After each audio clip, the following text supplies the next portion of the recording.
Hi everyone! So welcome again to my vlog. So it's been a long time nga bago ulit ako nakapag-edit nitong mga videos ko at dahil nga day off ko ngayon, sinipag ako mag-edit. And for today's videos nga, I'm going to show you guys one of the most beautiful places here in Kyoto, Japan, which is the Bamboo Forest. Bale, first time ko nga palang pumunta dyan ng Bamboo Forest kaya medyo napaaga kami dyan ng mga kasama ko at kasama ko nga din pala ngayong araw si Leslie. At dahil nga may schedule yung bus dito, naisip na lang muna namin magtambay dito sa may Kyoto station nito ni Leslie habang inaantay si na Carol at Anne. At dahil nga medyo malayo-layo yung biyahe dyan from Kyoto Station to Bamboo Forest, naisip muna namin bumili ng donut ni Leslie kasi hindi pa kami dyan nagbe-breakfast. Nakakagutom kasi talaga kapag tinitignan tong mga panindang donut dito sa may tapat namin kaya hindi ko talaga napigilan at naisip ko na rin bumili. Magtatanghali na kasi nung mga oras na yan at wala na din kaming masyadong energy kaya naisip na lang muna namin kumain ni na Leslie dito habang inaantay yung dalawa ni sina Carol at Anne. At pagkatapos nga namin kumain ay dumiretso na kami dito sa pilahan ng mga bus habang inaantay yung dalawa kasi sobrang tagal ng dalawa as in super. Bale, manggagaling pa nga pala sila sa Nagao Katenjin Station kaya medyo matagal-tagal rin yung biyahe, around 30 minutes din. At habang nag-aantay nga din kami ay naisip na rin namin dumiretso na dito sa comfort room. And of course, since we've already here in front of the mirror, ito nga pala yung pinaka-favorite shot ko, hindi namin makakalimutan yung pag-flex nitong OOTD of the day for today's video. And finally, after a very long wait of waiting, nandito na rin sina Carol at Anne at nakasakay na nga kami dyan ng bus. So ayun na nga, almost 3 hours nga pala yung biyahe from Kyoto Station to Bamboo Forest pero pagbaba namin dito sa lugar, sobrang worth it naman. Grabe, pababa pa lang talaga kami ng bus ay sobrang saya na namin at nag-i-enjoy na agad kami kasi sobrang dami ng tao at sobrang ganda ng paligid. Hindi ko nga din talaga in-expect na sobrang mag-i-enjoy ako ng mga time na yan at magugustuhan ko yung nature and environment kasi dati lagi ko lang naririnig sa mga kasama ko at kaibigan na sobrang ganda daw dito sa Bamboo Forest. Dati kasi lagi ko lang itong napapanood sa mga different social media account like Facebook, YouTube, and TikTok account. So ngayon nandito na ako kaya naman hindi ko nasasayangin yung mga oras na habang nandito pa ako kaya gumawa na rin ako ng vlog. At bago nga pala namin inumpisan dyan yung buong pamamasyal dito sa Bamboo Forest ay sinamahan ko muna dito si Carol sa CR kasi sobrang lamig ng weather ngayon kaya pabalik-balik kami ng CR. And after that, inumpisahan na nga namin itong mga kasama ko na ikutin na tong Bamboo Forest. Grabe, dito pa lang kami sa entrance. Grabe, sobrang dami na ng tao, mostly mga foreigners pero ang kagandahan naman wala siyang entrance fee. Halos everyday nga napakarami mga tao yung mga pumupunta dito kasi sobrang ganda talaga ng lugar. Dito nga pala sa may part na to yung pinaka the best spot kasi dito pa lang makikita mo na agad tong magagandang mga puno na may iba't ibang klase ng kulay ng dahon. And now, I finally realized kung bakit sobrang sikat nitong Bamboo Forest dito sa Kyoto, Japan. Hindi lang dito sa mga Japanese people but also to all foreigners from different countries.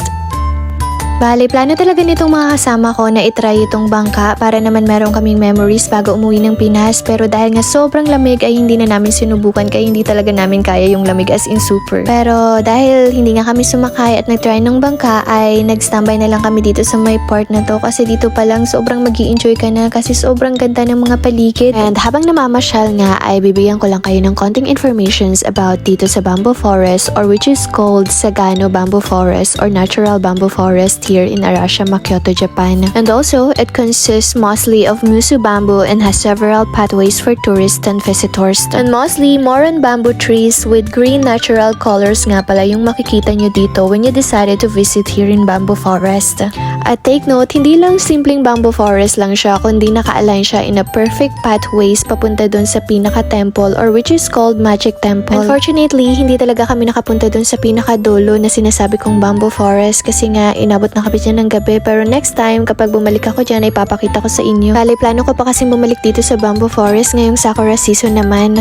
Inabot na nga kami dyan ng hapon sa pamamasyal kaya naman naisip na nitong mga kasama ko na kumain na ng lunch kasi hindi pa kami kumakain ng tanghali.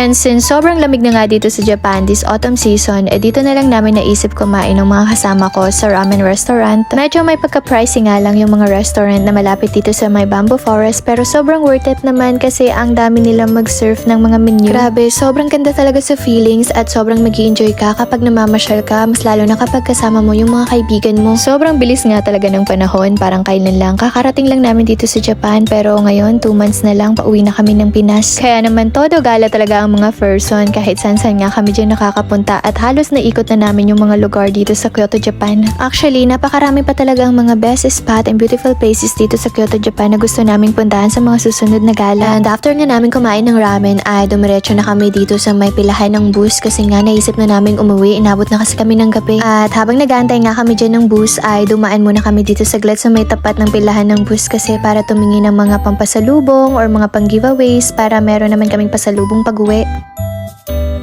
And nandito na nga pala kami sa Kyoto Station kaya naman naisip na din itong mga kasama ko na tignan yung pinakasikat na hagdan dito sa Kyoto Station na gusto kong i-vlog matagal na. Grabe, saktong-sakto talaga ng mga araw na yon. Wala talaga to sa plano pero buti na lang napadaan kami dito sa Kyoto Station at kung hindi ko makikita tong napakagandang hagdan dito na may iba't ibang klase ng ilaw. Last na punta ko kasi dito sobrang tagal na, last year pa kaya naman hindi na rin ako inabot ng gabi kasi sobrang lamig ng mga time na yon kaya hindi ko na naabutan yung mga ilaw. And after nga namin mamasyal dun sa pinakasikat na hagdan dito sa Kyoto Station ay dumiretso na kami dito sa may second floor para mamili ng donuts. Medyo nagutom din kasi kami nung mga time na yan at favorite ko talaga yung donut kaya naman sakto napadaan kami dito ay naisip na rin namin kumain. And by the way, I just wanna share you guys that this Kyoto Station is one of my favorite places here in Kyoto, Japan kasi every time na gumagala ako, lagi akong napapadaan dito. Sobrang sikat din kasi talaga ng Kyoto Tower dito sa Kyoto Station at kahit saan ka lumingon, sobrang lively at napakarami pang mga tao. At pagkatapos nga namin diyang kumain ay naisip na namin itong umuwi ng mga kasama ko. Hanggang dito na lang. Bye!